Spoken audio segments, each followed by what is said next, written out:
Hi, hello, welcome. My name is Blake. Today I'm going through all of the 2025 releases that I read, and I'm going to rank them for you from the one I liked the least to the one I liked the most. I managed to read 19 new releases last year, and I had 2 DNFs. So I'm going to start with the DNFs first, actually, and the first book that I DNF'd of the year was Watermoon, and I DNF'd this one at around the 50% mark. I was doing a reading vlog where I was going to go through some cozy fantasy, and I ended up DNFing every single book I attempted to pick up for that vlog, and I ended up scrapping the vlog idea. Ultimately, I think I'm not a fan of cozy fantasy, or rather, I think that what I define as cozy is not necessarily what the internet defines as cozy. And I thought about doing an entire video on it, but I'm still a little on the fence about it. But ultimately, I found that Watermoon was just lacking in terms of its story. I never felt that invested in the characters or the plot. It didn't feel like we really had any stakes to speak of. I was never excited or invested in the story. I do think there were some beautiful lines and some beautiful writing in there. And I know that a lot of people really liked it, but for some reason, it didn't work for me. Next DNF I have here is Alchemized by Cinlin Yu. This is the Draco and Hermione fanfiction that kind of took this internet by storm last year. And I was really excited to read this one. As a teenager, I wrote and read fanfiction, and so I was just ultimately very excited going into this book. I didn't think it was going to be, groundbreaking or anything, but I thought it would be like a really fun and exciting read. And I was really enjoying it until the 32% mark when I DNF'd it, because there is a pregnancy trope that is introduced, and that is my most hated trope ever. It really grosses me out, and I can't deal. So I ended up DNFing that one there. But getting into the books that I actually completed. First up, I have A Theory of Dreaming by Ava Reed. This book, the series should have been left at a standalone, I think. I think that this book felt very unnecessary. I felt like it kind of undid a lot of what book one set up. The characters really didn't feel like themselves. I didn't really feel like it carried on the story very well from book one. Ultimately, I remember being super let down by this one because I was pretty excited about it, and it didn't deliver. And I also have Soul Gazer, and this is a pirate fantasy romance. I think I saw this online pitched as like a Captain Jack Sparrow and Elizabeth Swann story. I feel like it wasn't very piratey. I felt very confused while reading Soul Gazer. I had to go back and reread sections many times, and I was like, what is going on here? It was very flowery, the writing style, and I feel like it just kind of got lost along the way. And I feel like the plot wasn't plotting. I wasn't super interested in the characters or the romance. And it didn't feel very piratey, which is insane because we're following pirates. But, so anyways, that happened. That was a thing. I was not a fan of that one either. Next up, I have Onyx Storm, and this is another big disappointment for me. I knew that this was never going to be like a series that I loved, but I really enjoyed Fourth Wing by reading it with my friend, and then we read Iron Flame, and it was okay, and then this one, I didn't like at all. I think I gave it 1.5 stars. It was just not good. It was purely a filler book. And I feel like that would be okay if we were just setting things up for the next book, but it felt really aimless. Like, I felt like we had no direction. And I thought, that we should be tying in things from books 1 and 2, to the end of the series, and we didn't. It feels like each book kind of feels like it's on its own. Like, it doesn't feel very planned out, in my opinion. I don't know if my friend and I are going to continue on, but I feel like I'm ready to quit this series here. My cat Shere Khan is sitting in my lap and I'm petting him. So if you see like hair or my arm moving, it's Shere Khan down here. I don't know if you could see him. Can you? Let's see. There he is. There's his little head. He's my old man, and he just likes to cuddle. But up next, I have The Irresistible Urge to Fall for Your Enemy. That is a really long title. I forget it every single time. But this is another Draco and Hermione story, and I was like hoping that I would like this one. And it ended up being, like, it started out being fine. Like, we follow our Hermione-esque character named Arion, and she's a healer. And then we have Osric, who is our Draco character, and he's an assassin. And he kind of blackmails Arion into helping him. He's like, well, I'm really wealthy, and if you help me, break this curse, I will give money to your healing. It's like a hospital, I guess. And so she feels kind of like reluctantly like she has to, and then they end up throughout the story trying to like take on these different fairy tales attempting to heal Osric. And I don't know, the humor felt very childish in this one. I do think it had some good moments, but I didn't feel the enemies to lovers, and the magic was never really explained. I felt like I was missing a lot. Next up, I have The Resurrectionist, and in this book we follow Dilly, and her father is in the medical field, and Dilly also wants to be in the medical field, but her father has kind of been disgraced because he has certain views about resurrecting a soul. And Dilly, after her father dies, is determined to carry on his work.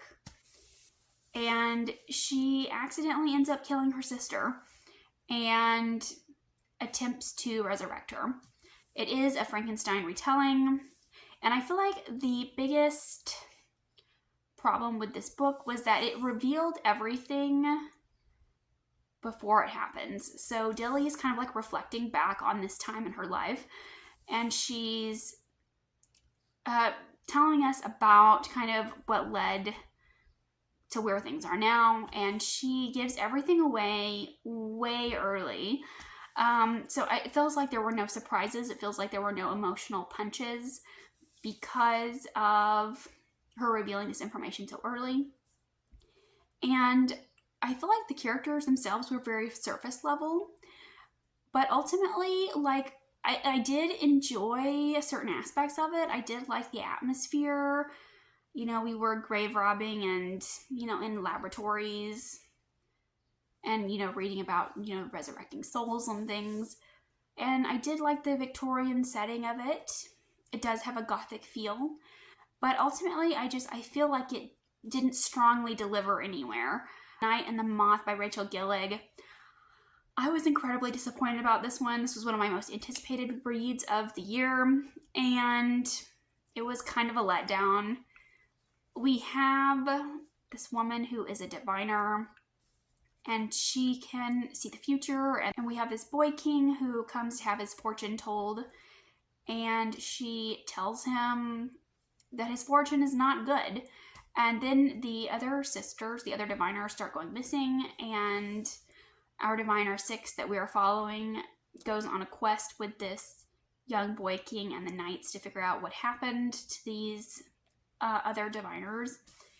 And I feel like this book had a lot of great concepts, a lot of great ideas.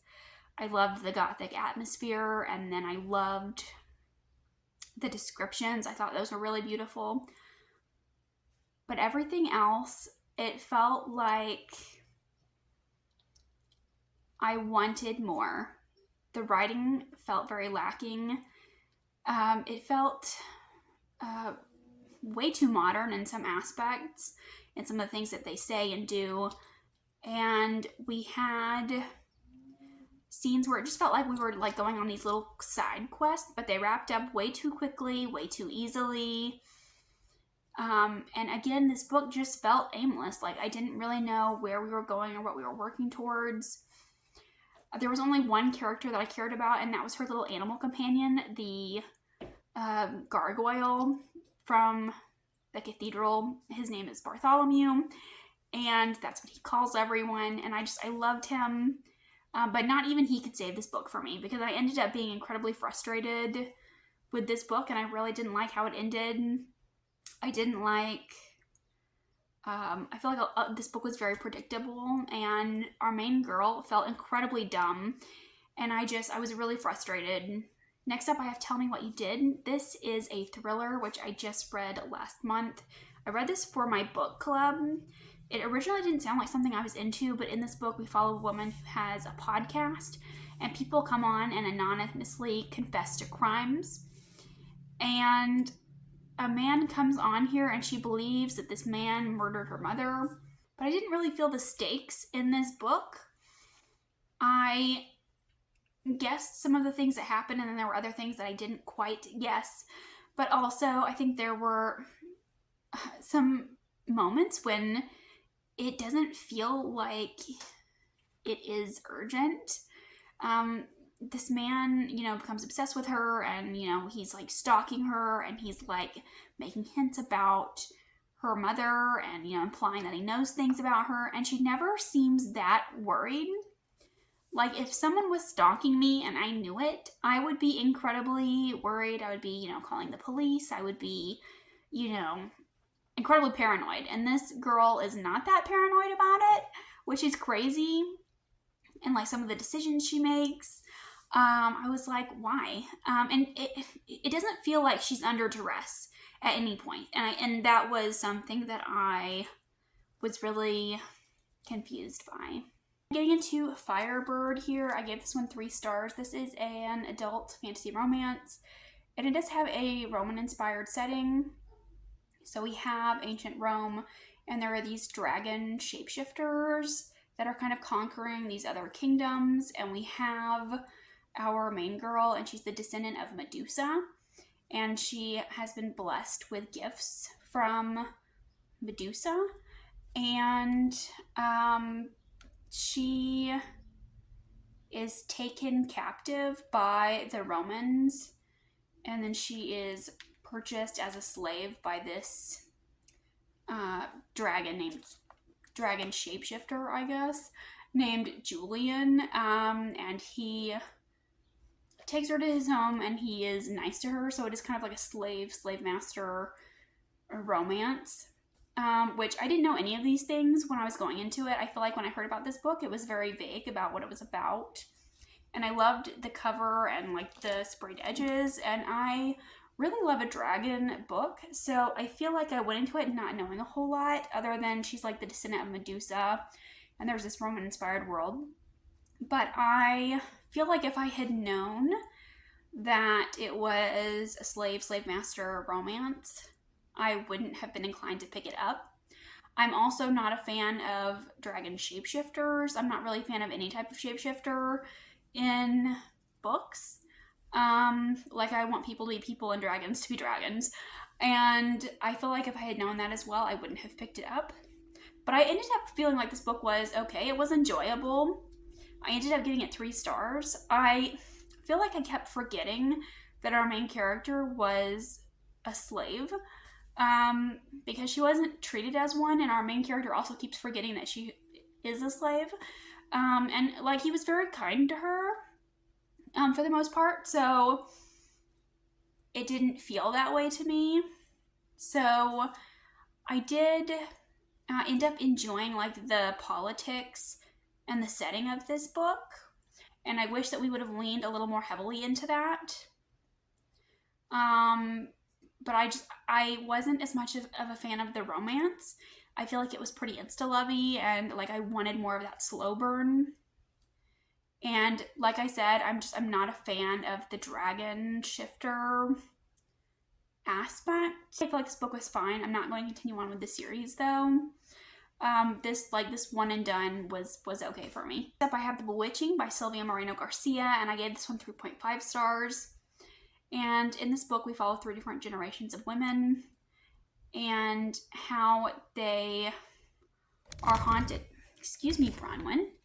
In this book, we follow 3 different generations of women, and we follow them as they are being haunted by witches.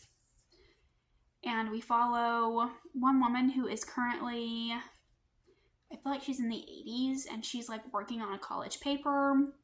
And we follow a woman in like the 60s who feels like she has been cursed and she's being hunted by a ghost, also on the same campus. And then many years earlier, in the late 1800s, I think, we are following a woman whose brother was killed by witches. And I feel like this story has a really interesting setup. I feel like Sylvia Moreno Garcia is like a really interesting storyteller. I feel like her atmosphere is always really good. I feel like my biggest complaint about this book, though, is that I feel like I knew who the villain was as soon as they were introduced. And I felt like that was kind of done on purpose. But it kind of took away any of like the shock factor.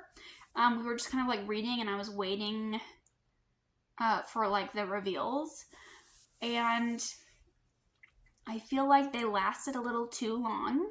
I feel like they could have been a little shorter, because as soon as we met the villain, you just knew who it was. And also, we had some themes in this book that were very similar to Mexican Gothic.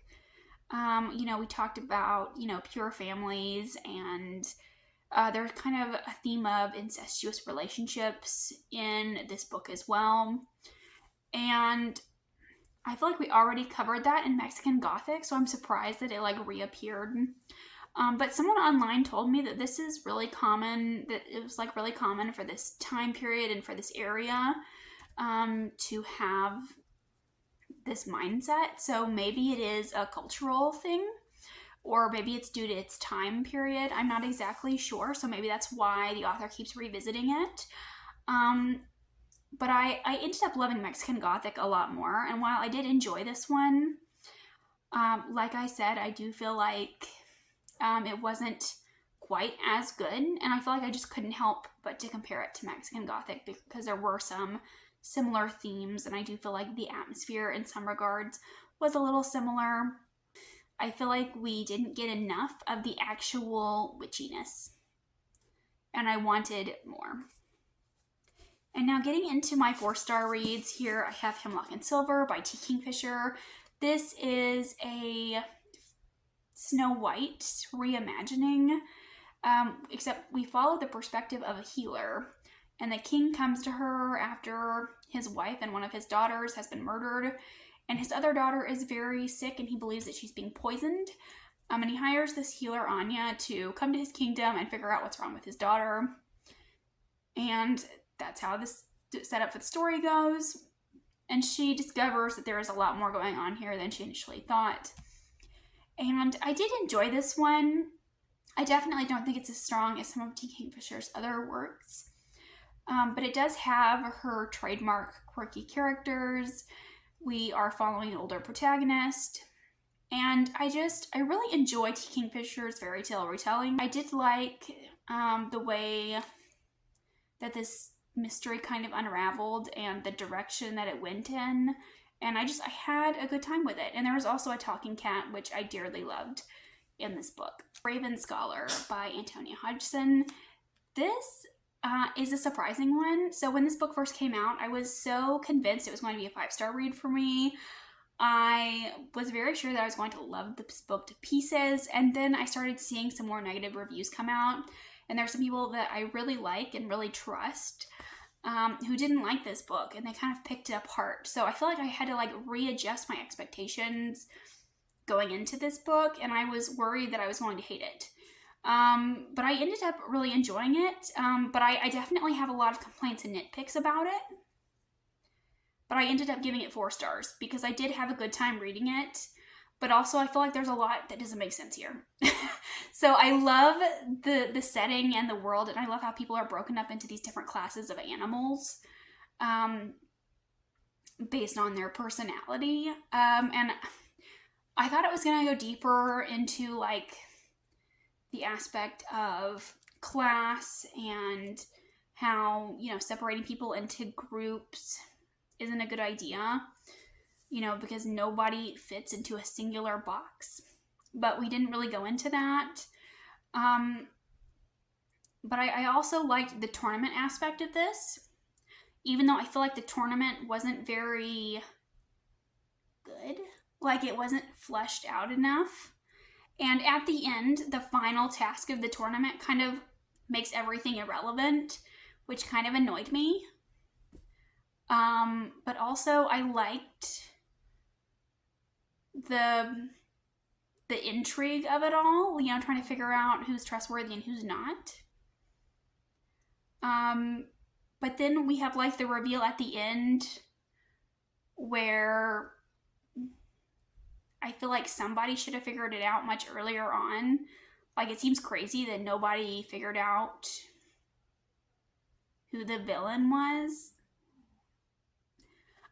So there's that. So I feel like I have a lot of complaints. I feel like for every like good thing I have to say about this book, I have a complaint almost about that thing, or like it's like a caveat. Realistically, like, I feel like I should have given it like 3 stars. In this, I had a great time. Like, I couldn't put it down. It was like a quick read. Like, I wanted to know who these people were, what they were up to. You know, I feel like the mystery aspect was weak. I also feel like a lot of the characters were very juvenile. I didn't feel particularly interested in any of the characters in particular. But at the same time, like, while I was reading it, I couldn't put it down. And I'm standing by my 4-star rating. And up next, I have another T. Kingfisher here, and that is Sword Heart. And I enjoyed this one. Even though I gave both Hemlock and Silver and this one 4 stars, I enjoyed this one a lot more. So in this book, we follow Hala, and she has a wealthy uncle who has passed, and he has left her his inheritance. But the rest of her family is really mad about this because they believe that they should have the money. So they lock her in this tower. So her family is going to force her to marry a relative. And she's like, I think not. So she's like, I'm going to kill myself because that is the only solution. And she pulls out a sword, and a knight comes out of the sword. And he is dedicated to protecting her and keeping her safe.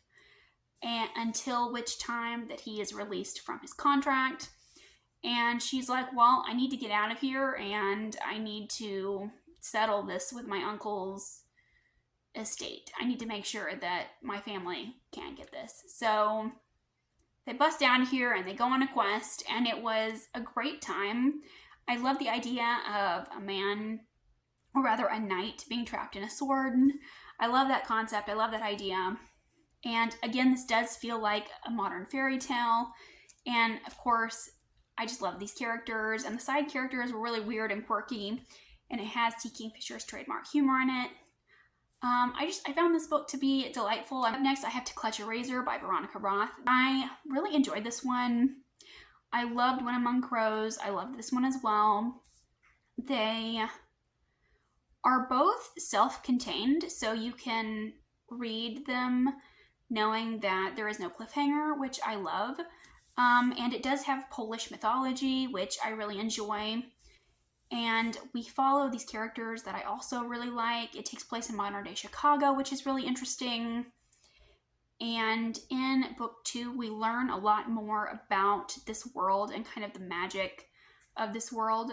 So in this world, there are monsters, and then there are these knights that slay these monsters. And book 1 was more focused on the monsters, while in book 2, we're more focused on the knights. And we see this family of knights, and we kind of see their power and their like beliefs about why they're slaying these monsters. And I think that was really interesting.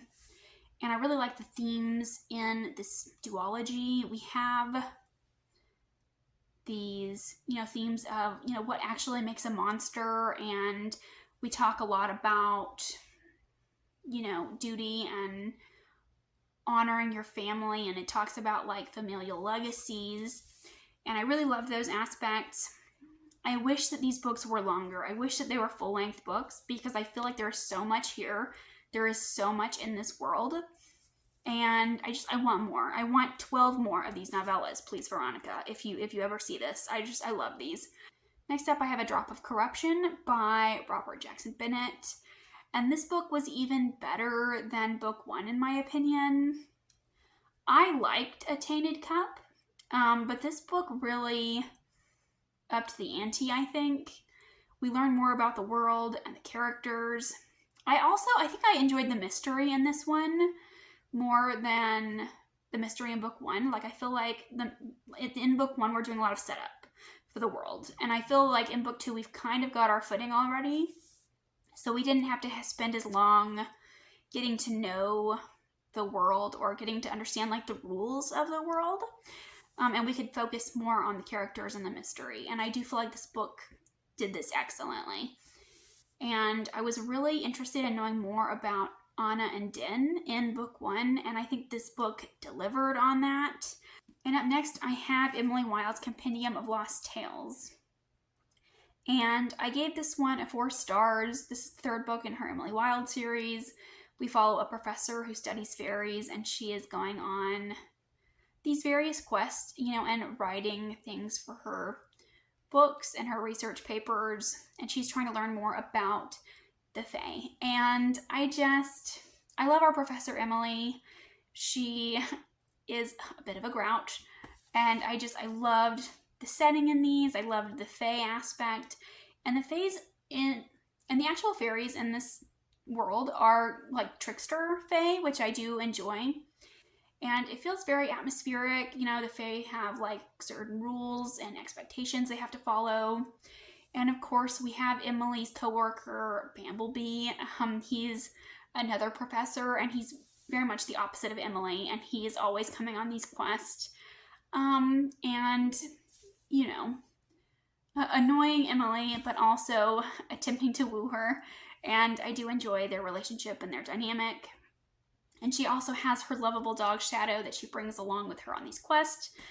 And in this book, I feel like I didn't like this one as much as books 1 and 2.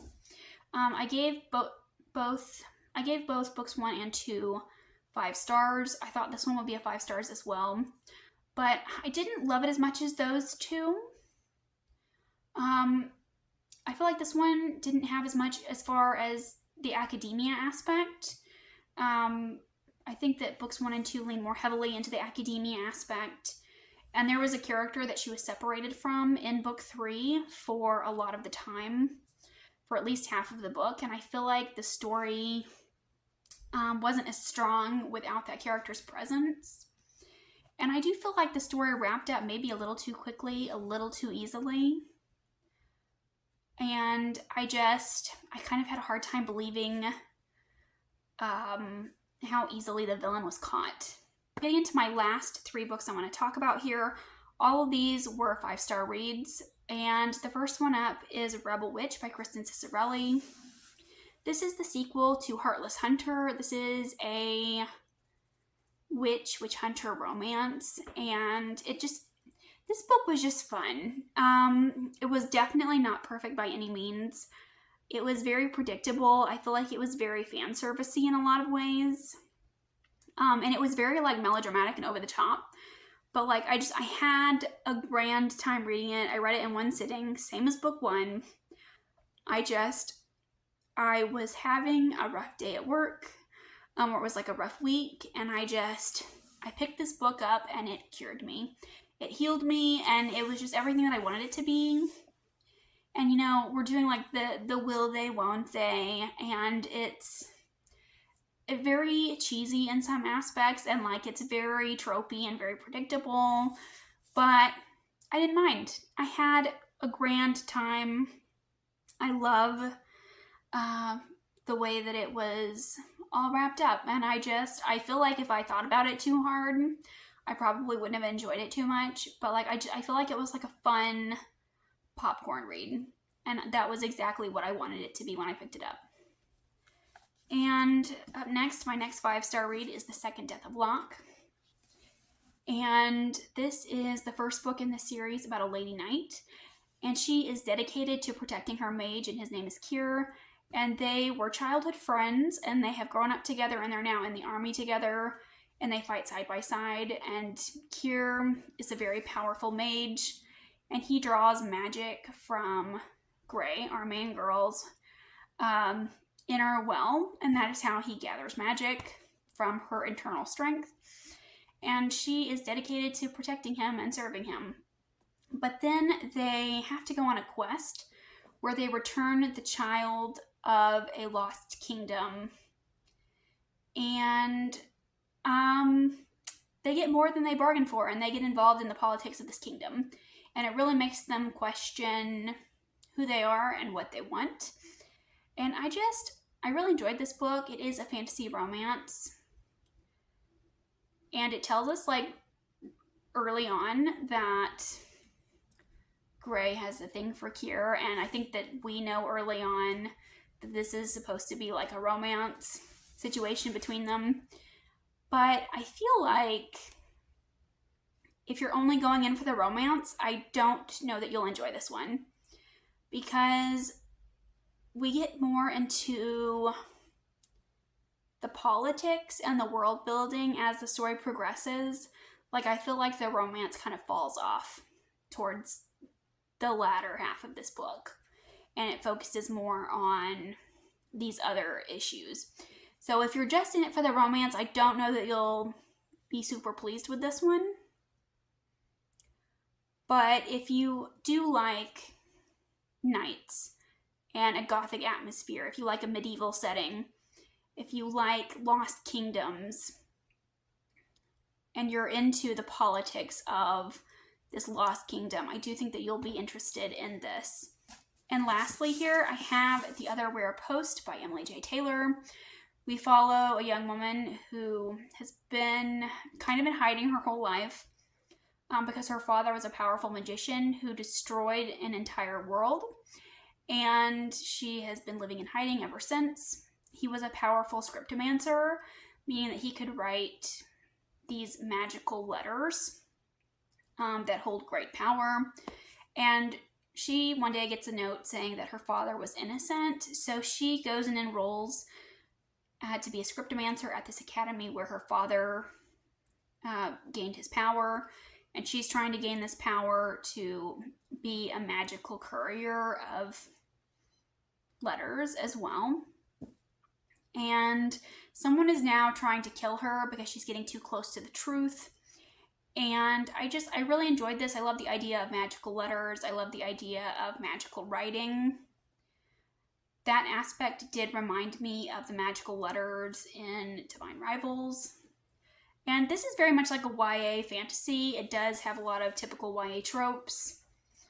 And we also have a very sweet, slow burn romance in this. And the boy is like a very sweet, like cinnamon roll love interest, which I also thought was quite lovely. And I feel like this book is like a nice blend of fantasy and mystery. I do think it is a little predictable. It does have like a lot of plot conveniences at times, but I still had a really great time reading it. Those are all the 2025 releases that I read. Let me know if you've read any of these. Let me know what 2025 releases you read and what you thought of them, because I would love to know. But thank you so much for watching, and I'll see you again with another video soon. Bye.